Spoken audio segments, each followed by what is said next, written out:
Welcome back, Irish fans, Breaking Down Braves Boys podcast.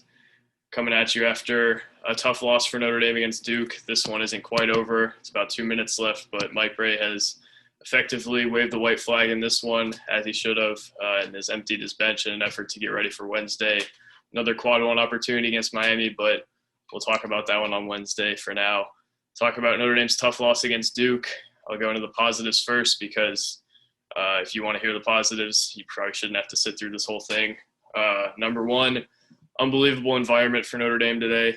It really helped them early with defensive intensity. Anthony Solomon really would have been proud of that.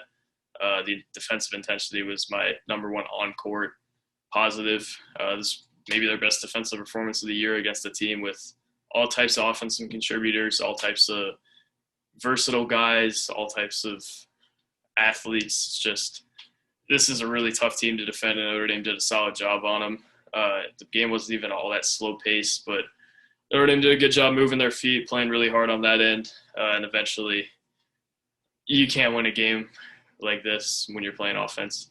When you're playing the way you are on offense, and defense can only hold up for so long. I'm happy with the defensive intensity tonight and just the defense in general. They got some stops really when they needed to in the first half just to stay in it.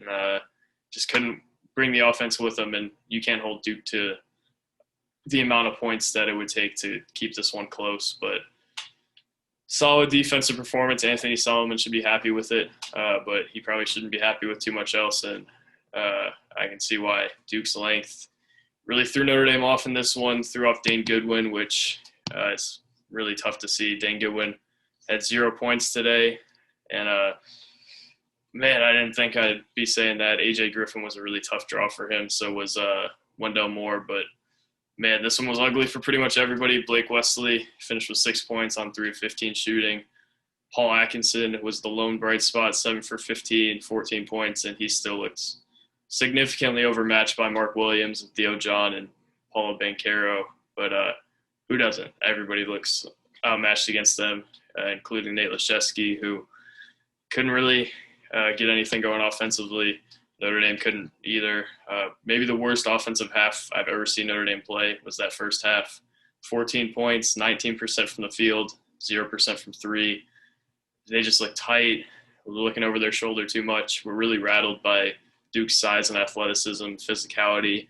The rest were letting them play, and it's a perfect storm for Duke. And Notre Dame looked rattled. They didn't look like a veteran team, and not much else to say. This was really ugly offensive game for Notre Dame, and that first half kind of personified it. Certainly the worst offensive half since I've covered the team, and there have been some really bad offensive performances in that time. There was a team I remember when they went to Cameron the first year I covered Notre Dame, and against like Vernon Carey and Cassius Stanley and Gibbs, Rex, and Hubb combined for like 2 points, and somehow they topped that with another bad offensive performance today. But this Duke team I think they were the number one defensive team in Ken Pom, and that really showed tonight. They're really tough. It's so hard to score on them. No excuses, though. Notre Dame is a veteran team, and they should be able to keep up with Duke when Duke isn't playing all that well offensively. They're a heck of a team, though, and Notre Dame is I think a lot of people were fooled into thinking Notre Dame would win this one. I was almost fooled into thinking Notre Dame would at least make this one close. I thought it'd be like a 10-point game. I didn't think it'd get quite this bad, but man, this one was a tough one to watch. I'll just keep saying that, but man, the offense couldn't do anything, even with the defense shouldering the load. Go into players a little bit. Oh, actually, before I go into players, I want to talk about kind of the significance of this. Contrary to what you may see, Notre Dame fan base is very negative. This was not a must-win game. It wasn't close to it. It's a quad one game. Sure, it's big. It doesn't look that bad on their resume.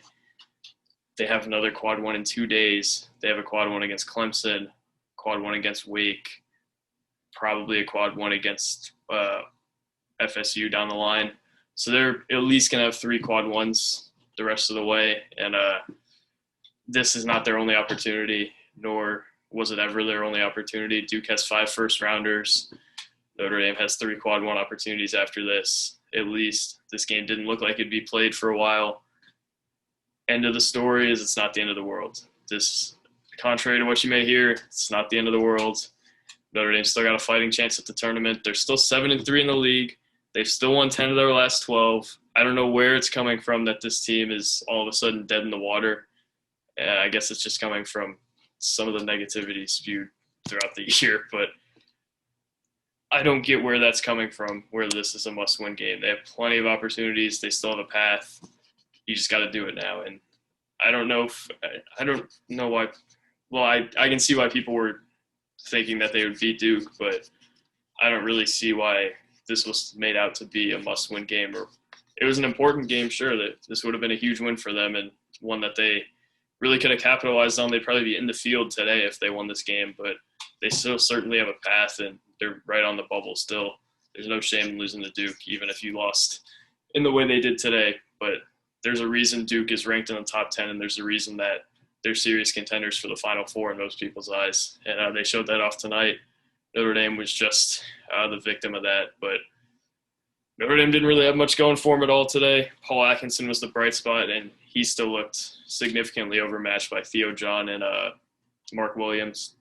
I don't know many people that don't look overmatched by those guys. And Atkinson finished with 14 on 7 for 15 shooting, one of his more inefficient nights of the year, and 9 boards. But he looked significantly overmatched. I thought he did a nice job moving his feet on defense, staying in front of Williams, not letting him completely take over. But there's only so much you can do at some point, especially with all the physicality being thrown at you and kind of the height disadvantage he had. But Paul Atkinson's been quietly really good lately, and I can't really say the same for anybody else tonight. Not much doing for Notre Dame all night, really. Dane Goodwin had 0 points on 0 for 7 shooting, 0 for 2 from 3.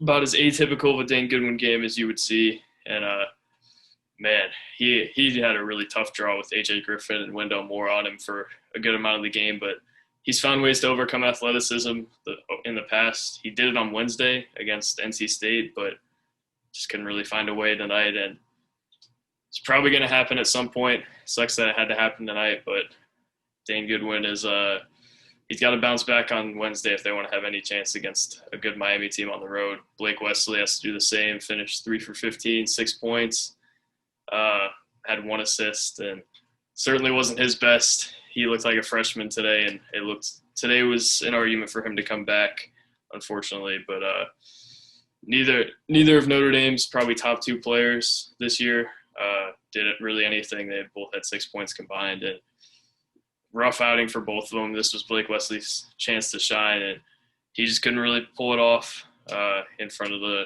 crowd that he's been really good in front of, and Notre Dame's been really good in front of undefeated before tonight. And so Duke is Duke. Duke's going to make things really hard on you, and you saw that with Notre Dame's 2 probably best guards, maybe best players.